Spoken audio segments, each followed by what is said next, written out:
Voila, here we go. We've done them done. Look at these. We got everything done. I just need to spread out the top there, the compost on top. As you can see, back there we cut in. Right here it's built up some. I'm gonna build up some more right there. But the bottom layer has in the bottom is wood chips and wood chunks of logs.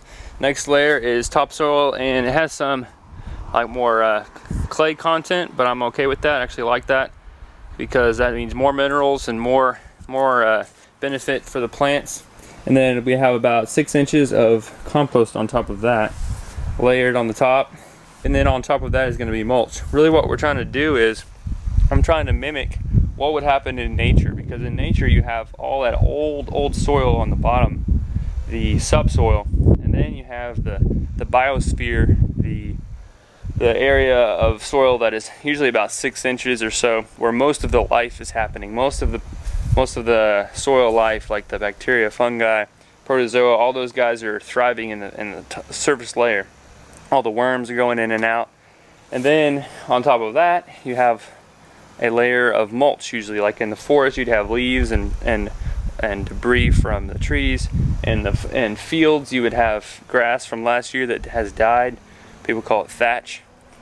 But really what we're trying to do is we're trying to mimic what works in nature, because if you look at it in a wild spaces in nature, usually those areas are thriving. So we're trying to mimic that here by doing these layers.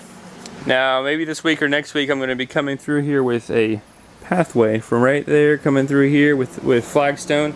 It'll wrap around this fig bush right here, and that'll tie it all together, and then we'll have some grape trellis vines right there that you'll walk underneath. But for now, this is looking super good. And I'm talking, these are solid white oak 4x6s and 2x10s stacked on top of each other. We've got this stack look right here, kind of log cabin. That's more structural support, and I think it just looks better. We opted to leave these standing 5 inches right here, so that she can use this as a future hoop house structural support. You can put the pipe right there, and then we'll put 2 braces, and those will come up right up over this whole bed. So there we go. They are done, looking good. Thank you, Lord, for a good time.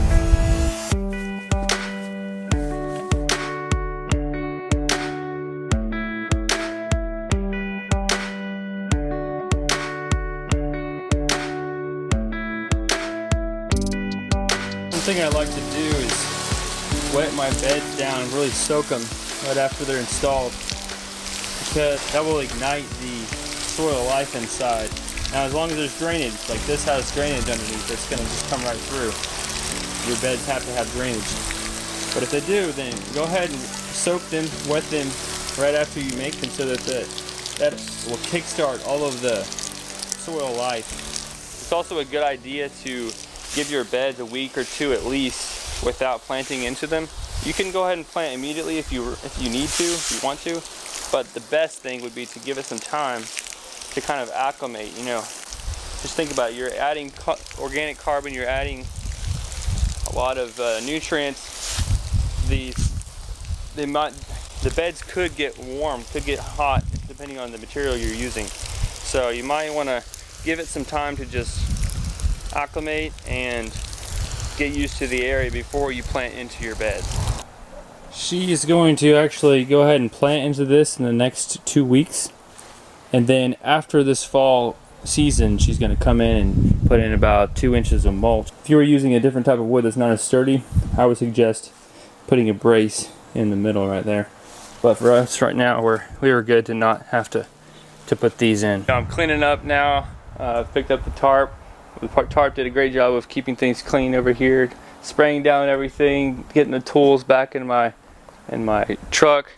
Look at this, we got only a tiny bit of wastage. We built those raised beds, and this is all that we have extra. That is what I call zero wastage. A few years ago I did an internship with Foundations for Farming in Zimbabwe, Africa, and during that time I learned so much from those people. They're such humble people, wonderful people who are really just trying to serve others. Instead of giving them a fish, they're teaching them to fish. They're really just teaching agriculture out of a heart of overflow, trying to help people just know how to grow food. But while I was there, I gleaned so much from them. And over at Foundations for Farming, they have 4 pillars of food production. Number 1, do things on time. Plant on time, harvest on time. It's so important to have a structure to when we plant and when we harvest. If you look at nature, how God does it in nature, we have, the sun comes up at the right time and it goes down at the right time. There's a structure, so have structure in your food production. The second pillar was at standard. Do things at standard. Do things with a high degree of excellence. Whatever you do, do it 100% in. With these beds, that's what I tried to do. I did it 100% the best I could, with the best material, the best dimensions, and the best compost and soil inside. I went all out. That's what I try to do, is always go all out, do things right the first time. And the third pillar is without wastage. Try not to waste. Take your resources, and then if you have anything left over, let's not waste. Let's compost our used material. Let's try to recycle. Let's try to use what we can, and then from there, whatever's left over, try to use that in wise stewardship ways. And the last one, pillar number 4, I really like. It is with joy. Do things with joy. They say that if you're working and all of a sudden you're like, I don't want to be out here, this is terrible, you lost your joy, then stop, go to the shade, take a break, rest a little bit. The key is to make sure you always have that joy. Retain your joy. If you lost your joy, then stop what you're doing and figure out what you need to do to get that joy back. If you guys are doing your job and you don't have joy in it, then figure out what you're doing wrong or could do better and make changes from there. But we have to have joy in what we do. I just wanted to share something with you all. I am really loving my job. Like, I have never loved work so much in my life. I've always enjoyed gardening. I've always enjoyed landscaping. I was a landscaper for many years, and I've always enjoyed helping people, with their outdoor spaces, or just helping in general. I love to help people. That's what keeps me going, is I love to solve people's problems. But starting this edible landscaping business and then this YouTube channel, trying to help you all out, I'm just thriving. Like, I'm loving it. I've enjoyed work before, but now I can actually say I love work. I love waking up in the morning, getting started with my projects, knowing what I need to do to help people out. Like this client, she's so happy with these beds.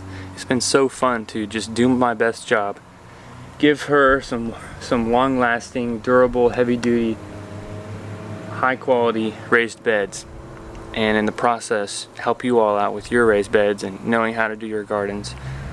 All in all, I'm just ecstatic that I get to help you all and these clients. Boom! We have finished them up. This is a good project. I am happy with the results. She's gonna grow so much goodness from these gardens, and I'm glad that you guys got to hop on the journey. Alrighty. Well, that is one edible landscaping job well done, and many more to come. Here we go. Let's get going and have a good day. See you guys at the next project. Oh yeah.